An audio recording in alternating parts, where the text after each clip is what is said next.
So we're doing a month of Back to Basics. This is pretty typical for a New Thought community. And before I get started, I want to, is there anybody in here that's new to New Thought? Okay. Y'all been here for a month. You don't get to be new anymore. All right, so I'm going to kind of skip the contexting part, and I'm just going to say that what we're doing with this Back to Basics in January this year is looking at the first 4 chapters of the sort of go-to writings that certainly I and many folks that have been around the science of mind and spirit grew up with, and that's a textbook called The Science of Mind, or The Science of Mind and Spirit. It has 4 chapters, and this is the 3rd week, so the 3rd chapter, and I'm hoping that for the first time this year, I'm actually going to remember what all 4 of those chapters are. So let me see. It's the thing itself, the way it works, what it does, and how to use it. Oh. Yeah. 1, 2, 3, 4. So, okay, so what we're talking about this week is what it does. Now I want to say a couple of things. This is a quote from Ernest Holmes out of that chapter. Let us do away with the ponderosity of thought and approach the thing simply and quietly. To return to a sane simplicity is one of the first and most important things to do. Okay, so Ernest Holmes, who's the founder of our particular branch of New Thought, is as he does many times in the textbook, which is really humorous, he reminds us that really this is a very simple thing. And let's not overcomplicate it. Now, he spends 536 pages or something like that, sort of overcomplicating it. And there's a reason for that. So I want to tell you that if you were to pick up a copy of that textbook today, you would see a subtitle. And it would say, A Philosophy of Faith, a Way of Life. And so, because we are as much a philosophy as a spiritual tradition, or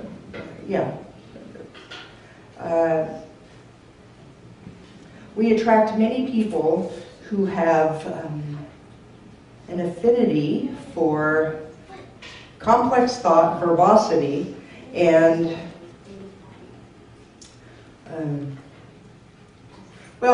some of us tend to go down a rabbit hole with our thinking. And so I think that's why it's a good thing that Ernest Holmes reminds us, okay, let's keep this simple, really, because it's a pretty simple thing. The thing itself is what the divine is. What's next? The thing itself, the way it works is the way it works. What it does is what it does, and how to use it is how to use it. There you go. So, okay, so I don't do a lot of heavily philosophical series, because I don't think we need to. I think this is pretty simple. I want you to know that I dressed the part today for my heavily philosophical series. This is my very scholarly tweed jacket. I have some very sensible shoes, although there's nothing new about that. I have 2 different colors of denim. So I'm as professorial, right, I'm as professorial as I'm ever going to be. All right. Enough about me. Okay, so this week is what it does. Simply stated, what it does is express. So, when we say it, we're talking about God, or the divine, or the creator. And when we say express, what we mean is that it, out of itself, it presses out the world. Out of itself. So out of this absolute power that we call God, out of its own nature, it is creating. Because what we know about it from last week is that its very nature is to create. I mean, that's there's no spiritual tradition that doesn't talk about the divine as creator. So that's what it does, it creates. And there's another thing that Ernest Holmes says that I want to intertwine with this. And that's that Ernest Holmes defines love as the self-givingness of spirit to its creation. So with hand motions, to express is to move out into the world, to express. Self-givingness is this too. So what it does is love. And it loves by giving of itself continually into its own creation, which is also itself. And that's about as simply as we can put it. And I kind of could technically sit down right now and you'd probably get it. There's a couple of things that I think are important and or awe-inspiring about what it does, about this self-givingness of spirit into its own creation. And this is the part you're going to write down if you're a writer-downer person. Not too many writer-downers, but Celia's writing down. Okay, so I call this the three eyes of expression. The three eyes of what it does. It expresses infinitely, impartially, and sometimes intentionally.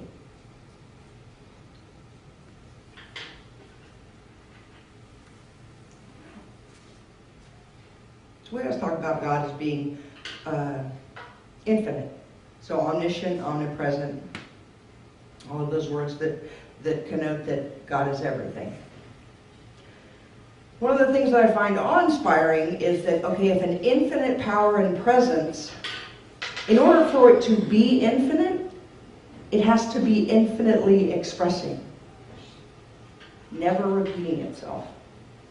This is an amazing thing to me. And you can see it everywhere. I mean, you can look at gazillions and gazillions of leaves, sand on beaches, human fingerprints, never been repeated.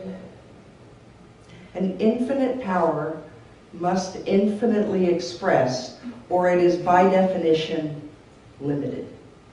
And then it's not infinite anymore. Isn't that cool? Yes. I think that's cool. Okay. The second thing. It expresses impartially. Now, I've changed the word. The way that Ernest Holmes phrases that is he says that God is impersonal, but I don't like that because that's never been my experience.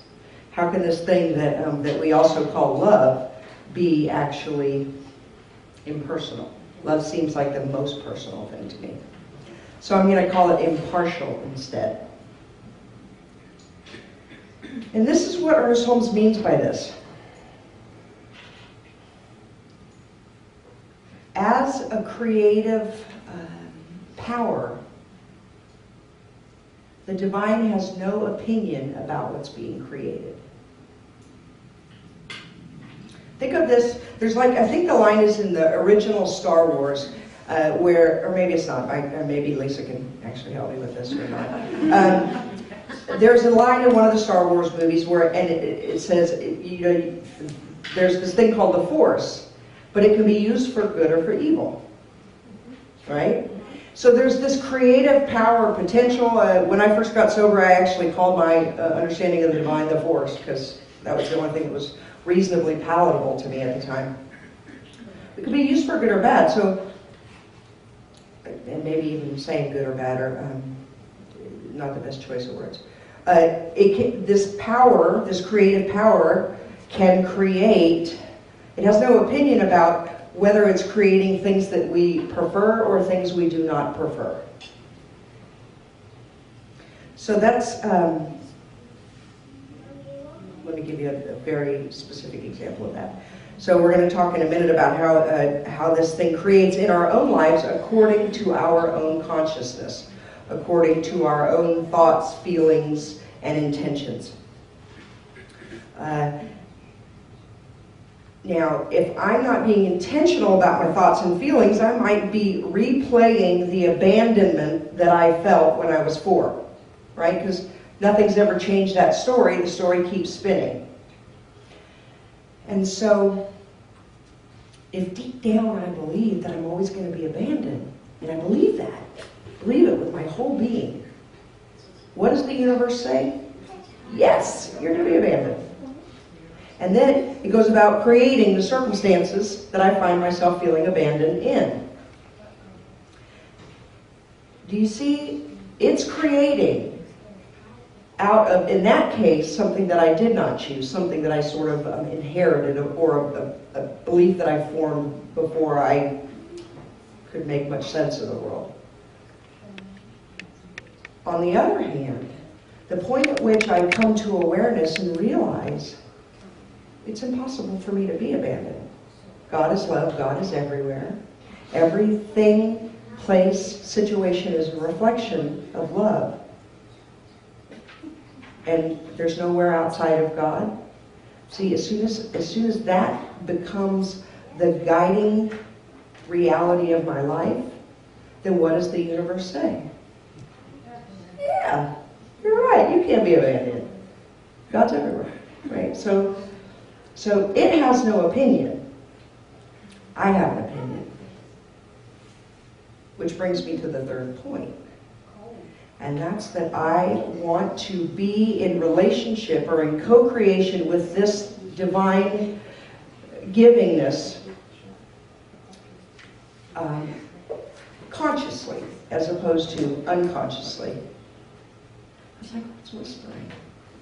I see them down there now. Right? So the third eye is, what it does is express intentionally or not.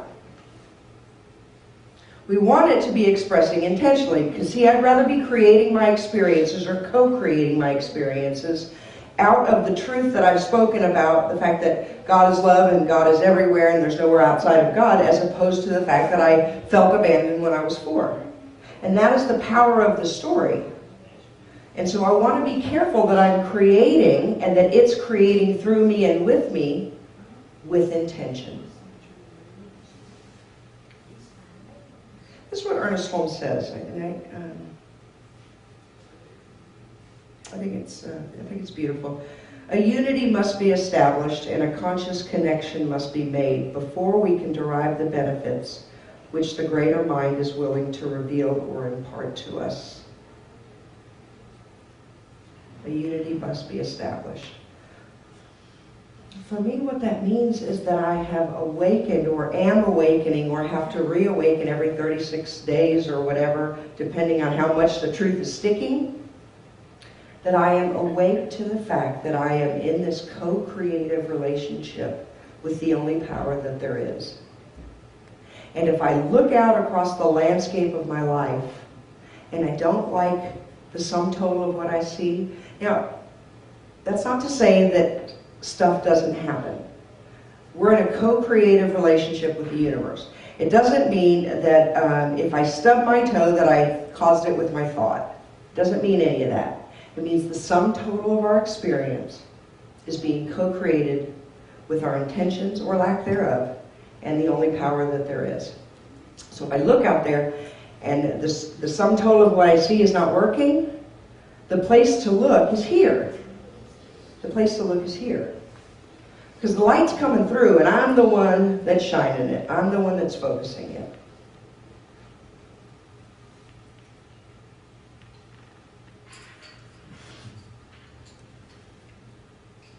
So we wake up to this idea that, well, let me juxtapose this, because I think this is really, really important and a really, really healing concept for those of us that came out of a spiritual tradition that really emphasized that A, we had to be in either a groveling or a pleasing or a chasing relationship with God. And it never did make sense to me that an omnipotent presence would need any of that from me. And so it was a huge relief when I found New Thought, when I found these teachings, when I found my teachers, that I could have this deep sense of the divine, devoid of some of the ideas that never made any sense for me. You see, and especially in the Judaic, well, actually, in in several, but I'm going to focus on Judeo-Christian because of the culture we live in. God is very capricious. So if you go back and you read the Hebrew Bible and you look at some of the Christian Bible, what you'll see is that God plays favorites. And you're not necessarily sure which team you're on. And especially in Protestantism, how you get on each team is a matter of debate, right? So God is somewhat whimsical and changes his mind a lot, and you never know which side of the line that you're on. Are you in God's good graces, or yeah? So it was also very healing for me to know that God, this creative energy, was impartial. The second point of that is, if we look at God as love. Okay, so here's what you lose when you come into this idea of the divine. What you lose is the idea that God is going to smite your enemies, right? All the people that cut you off in traffic, or were of a different religious persuasion, or maybe the bully that decked you in the 4th grade, all of that stuff. When you lose the idea that God is partial to some and not others, you lose the idea that God is going to smite your enemies. And so what I don't get to say anymore is, I'm living this righteous, good life, and that guy was a bully, and he'll get his later. He'll get his later.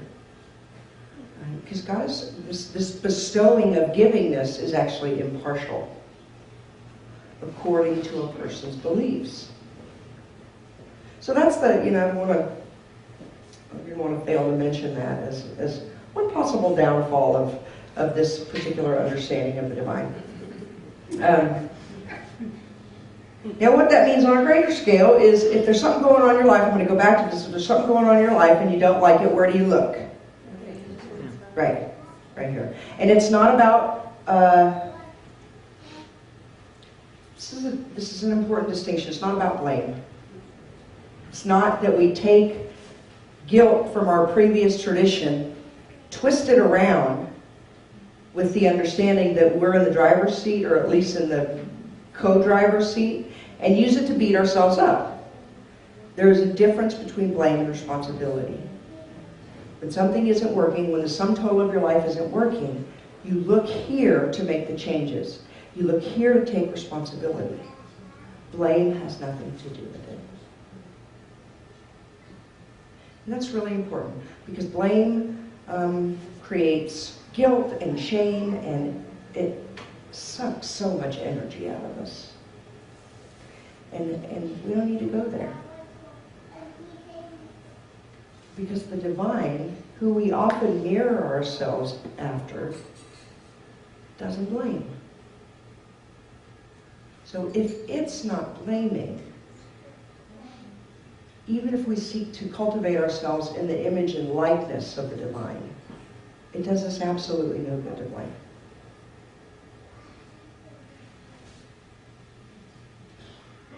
One more thing I want to say about this.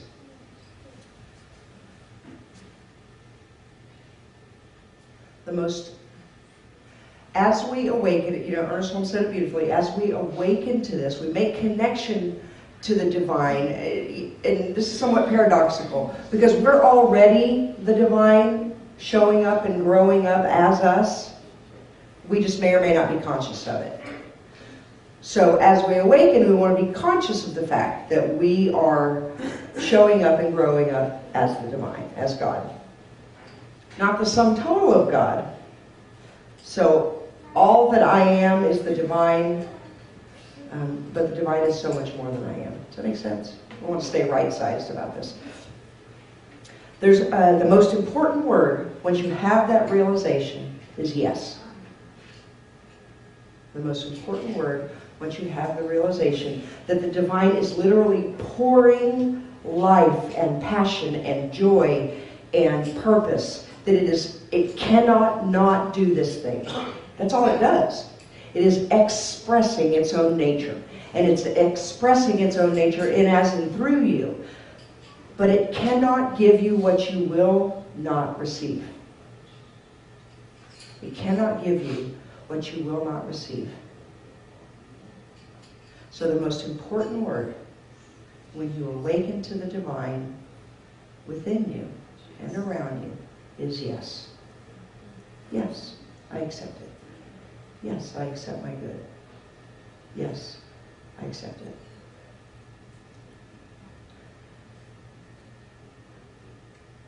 When I was, I don't know, I may have been maybe a year into my journey in the science of mind and spirit, life was changing. And mostly it was changing in a way that was like fabulous. Some of it was a little painful. I went to my teacher. I said, man, all this really great stuff is happening. This is so cool. What do I need to do? And she said, keep saying yes. I now understand why she said that. Because what it does is keep expressing. And I first awakened to this magnificence. And it's like mind-blowing. It's astonishing. I mean, my life is just, it was just changing, rearranging itself. And then it's like, oh my God, I'm changing and things are rearranging itself. And so, like, there's this, no. It's like, I want to change, but I did not want to change, right? So, there's kind of a Facebook cartoon going around about that. So you have to keep saying yes. And that's the thing that you have to most consciously do, is say yes. Because believe me, most of us are trained to say no. Most of us are trained to say no. Why? Because somehow we got the idea that we didn't deserve what came with the yes.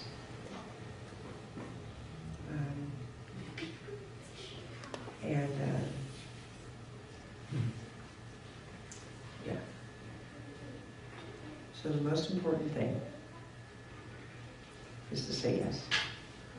So that what it does can keep expressing as love through you. That's great.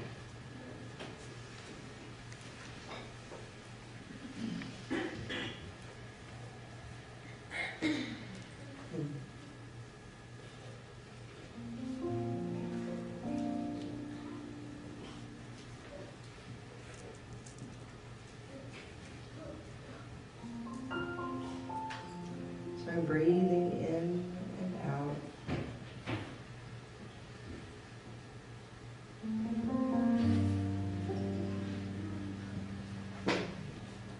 Feeling myself expand with each in-breath and come to rest with each out-breath.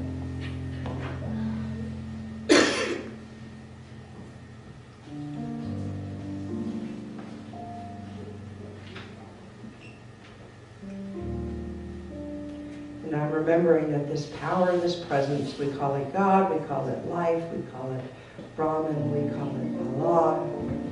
It doesn't matter what we call it. That this one allness, this one unity of being and experience and existence is actually having part of its life in, as, and through each one of us. So that the highest, most God and the innermost God are actually one God, and that is true for everyone. And I pray in this moment that I remember that.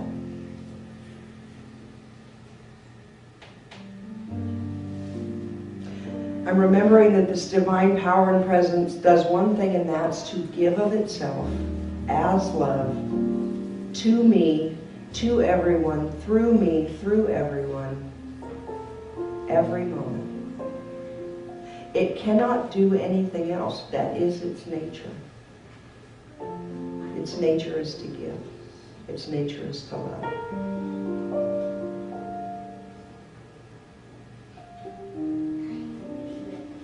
And so I'm remembering the first sponsor that I had in Alcoholics Anonymous who told me, keep it simple, silly. Keep it simple. And so it seems enough to just say that it gives itself to me as love, through me as love. And that is the truth of all of life.